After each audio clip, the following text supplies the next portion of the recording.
Ալիկ Ալեքսանյանի գործով առաջին դատական նիստն է, քննվում է խափանման միջոցի փոխփոխման հարց, ինչ ակնկալիք է։ Հայաստանի Հանրապետությունում ակնկալիք ունենալ դա նշանակում է ինքնախաբեությամբ զբաղվել։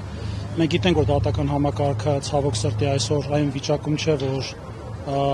ապահովի արդար մոտեցում, հատկապես երբ դա վերաբերում է քաղաքական գործիչներին կամ քաղաքական հարցերին։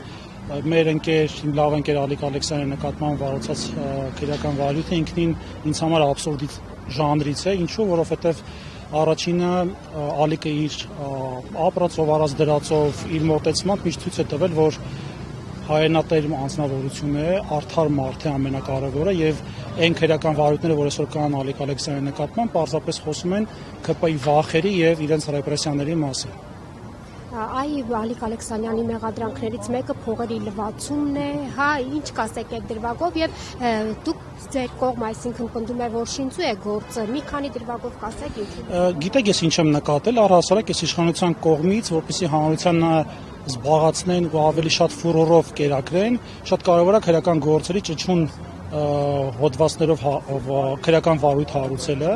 եւ եթե նայենք այս տարիների ընթացքում ինչպիսի քրեական գործեր կան բացված ազդեցիկ մարդկանց կամ ազդեցիկ քաղաքական գործիչների կամ քաղաքական ուժերի նկատմամբ դրա մասին է խոսում։ Փողերի լվացումը ինքնին շատ ծանր հոդված է, ինչպես նաև ահաբեկչության հոդվածները, որոնք կան քաղաքական դաշտում, պետական, համապետական կարգի տապալման հոդվածներ, այսինքն ինքնին սա խոսում է նրա մասին, որ փորձում են հանրության մոտ ցասումը եւ դժգոհությունը եւ սոցիալ-տնտեսական հարցերի վերաբերյալ, եւ անվտանգային, եւ առհասարակ դիվանագիտական բոլոր հարցերով լրացնել, թմրեցնել եւ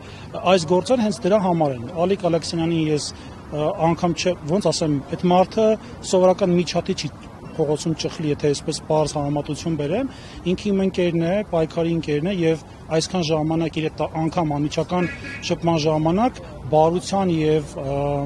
մարկային հատկանիշներից այլ վատ բան ես չեմ տեսել, չնայած այդ հատկանիշները ինքնին բոլոր մարկանց են հարիր, բացի որոշ քաղաքական գործիչների, բայց կոնկրետ Ալիկի մասով ես դա կասեմ, որովհետև այդ մարդը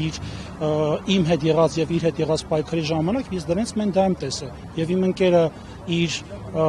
մոտեցումներով արդար պայքարով ես կարծում ԿՊ-ի համար նույնպես խնդիրներ է ստեղծել հասարակության մոբիլիզացիայի, հասարակության կողմից ավելի սիրված լինելու մասով, իսկ գիտենք այսօր Հայաստանի Հանրապետությունում պետք է սիրեն միայն Նիկոլ Փաշինյանին եւ եթե կա մեկ այլ քաղաքական սիրելի կերպ, այդ մարդը պետք է փակի տակ լինի։ Ինչքանով խանգարեց նրա մեկուսացումը ձեր քաղաքական ուժի, այսպես ասած, ավելի առաջընթացը։ Գիտեք, մեզ մոտ անձակենտրոն ասված գործելավոճը բացակայում է, բայց ես կուզեմ տարանջատեմ նաև չեմ ուզում որևէ ձևով նվազեցնել Ալիկի քաղաքական ներդրումները, ինչու, որովհետև իրապես մեծ են դրանք։ Ես պարզապես կնշեմ, թե ինչու են հենց Ալիկին մեկուսացրել դաշտից։ Առաջի հերթին հանրային դաշտի անձնավորությունները մոբիլիզացնում են երիտասարդ սերնդին, իսկ մենք լավ գիտենք, որ յուրաքանչյուր պետությունում մեջ ուժ ստեղծողը եւ ակտիվություն ապահովող երիտասարդ սերունդն է։ Եվ այս կալանավորումը եւ այս քրեական վարույթը ինքնին երիտասարդ լայն շերտերին ճնշելն է եւ թույլ չտալը, որպեսզի X ժամանակ, որը ավելի հարմար կլինի, դուրս գան փողոց եւ պահանջեն Նիկոլ Փաշինյանի հրաժարականը։ Նիկոլ Փաշինյանն այսօր այնքան խնդիրներ է ստեղծել Հայաստանի համար եւ իր ժողովրդի համար, նույն տնտեսական առումով, սոցիալական հարցերով, որ ինքն էլ է լավ հասկանում, որ յուրաքանչյուր կայծ կարող է բոցի վերածվել իհարկե քաղաքական իմաստով։ Եթե այդուհանդերձ երկարաձգվի, հա, այսօր Ալեքսանյանի կալանքը ինչ է կանելու։ Ինչպես կարող է ասած շատ կրկնվող լինի, պայքարը շարունակվելու է, մենք յուրաքանչյուրս պատրաստ ենք անցնելու